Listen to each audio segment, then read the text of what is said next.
My name is Jacob Bannon. When I always say it, I tend to go up like I'm singing Bannon for some reason. I have no idea why.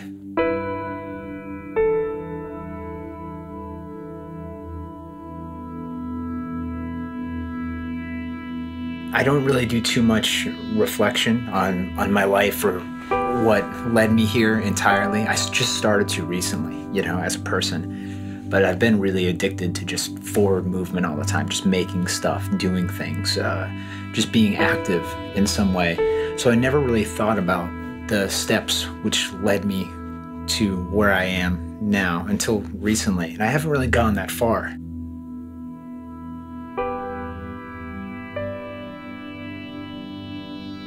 Even the negative things have brought me to the positive things. I wouldn't have met my wife if it wasn't for music. I wouldn't have music, though, if it wasn't for me being led there by a variety of things that happened in my life. If I had a well-adjusted suburban upbringing that I could have at some point, and who knows, that could have happened to me. But it didn't. If it did happen to me and I had, like, you know, your basic nuclear family, I wouldn't have been led down the path that brought me happiness and fulfillment. You know, when people talk about, you know, if one of your friends jumped off a bridge, would you? Well, I used to all the time, you know, because we're idiots, you know, we're suburban idiots. You go out, we find quarries and train bridges and jump off them with our bikes, jump off them ourselves. I jumped one time when I was a teenager and I hit a shopping cart in the water. Everything in my knee literally exploded. It was almost as if I just did like a knee drop off of, you know, a 3-story building onto cement. It was like the equivalent of that. It's interesting. I think without that happening, my life would be very different. I believe I was a freshman in high school. It was the end of that year, and that was difficult because I missed months of school. I was just started the band, you know, I was enjoying that, and it felt great. I felt like a team, like you rule the world, you know, you feel like, you know, on top of everything. And then everything was pulled out from under me.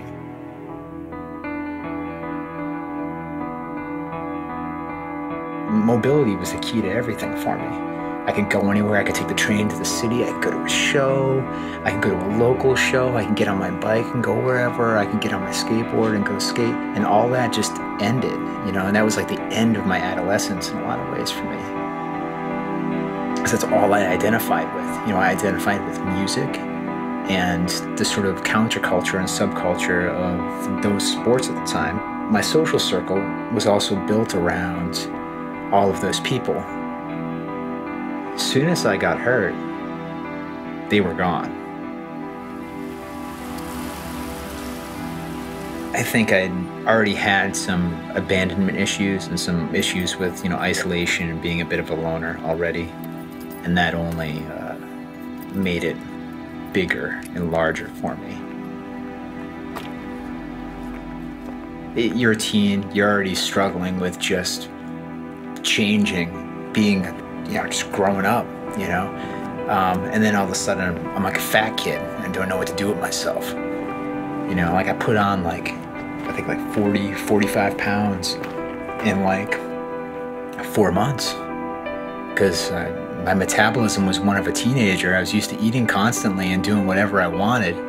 And then all of a sudden I couldn't walk and I was essentially bedridden.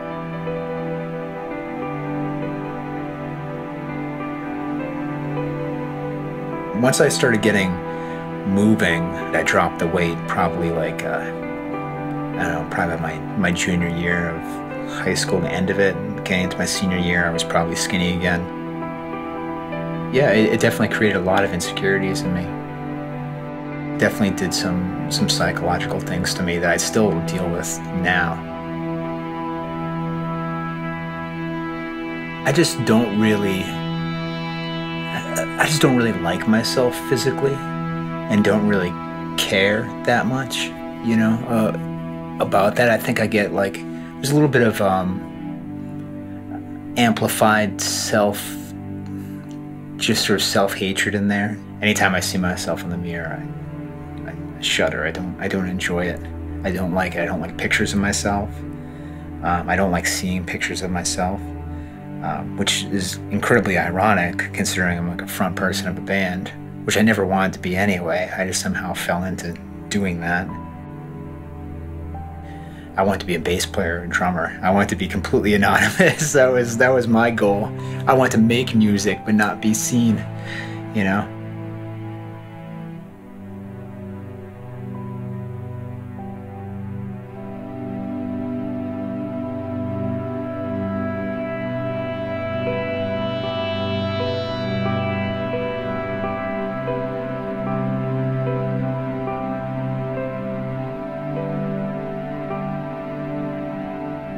I'm always hungry to create something and to make something happen. If I could equate it to potential and kinetic energy, I always want to make something kinetic happen. I don't ever want to be holding something that could be something. I would want it to be something. As a person, I've always felt better confiding in art and music than I have anything else. It's a sort of an empty place in which I can kind of bear everything. Like, I don't want to create any more damage in this world, you know? I don't. The world's already suicidal, you know? Literally, constantly. This earth is trying to purge human beings off it every day, you know? I don't want to hurt anything that I love or I care about or respect in any way. I just want to give back in what weird ways that I can, you know.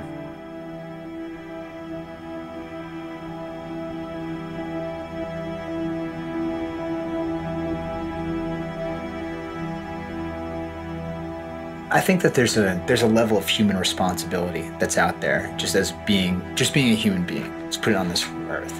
You know, I can choose to be a spectator, be somebody that's not contributing anything, just being a critic even. I think being wholly a critic in life is a cop-out. I'm a bit obsessed with leaving my own mark in this world and leaving some sort of positive mark. What my motives are, I think that's more for a psychologist to break me down a bit and to put it out there as to what's brought me to that place. But I want to leave a positive mark in this world. I want to create art from some of those negative experiences and some of those positive experiences and share it with the world.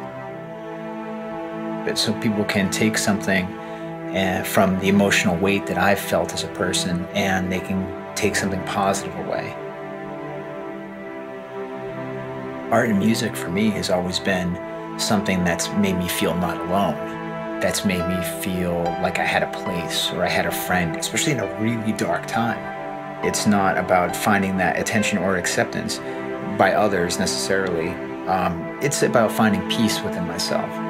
And I'm not ready to find that peace yet. I try, but the fact of the matter is, I'm almost 35 years old and I still yell as part of my living. I still get up on stage and when I'm incredibly insecure and pour everything I have emotionally out into a song. I don't know if that's a healthy thing or an unhealthy thing. I'm a healthy human being at this point in my life. You know, I surround myself with what I consider positive people that I find to be inspiring in some way, and I've been fortunate to have some things that have brought me some happiness, you know, so I'm forever indebted to those things and appreciative of those things. But I'm always searching for something bigger, more on the creative end, not on the personal end, not on the emotional end, per se.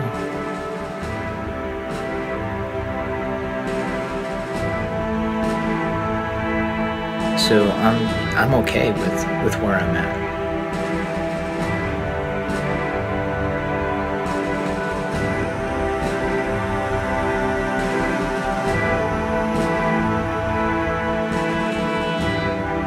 name's Jacob Bannon. I'm about 35 years old, and I'm still motivated, and I'm still angry, and I'm still trying to shake things up.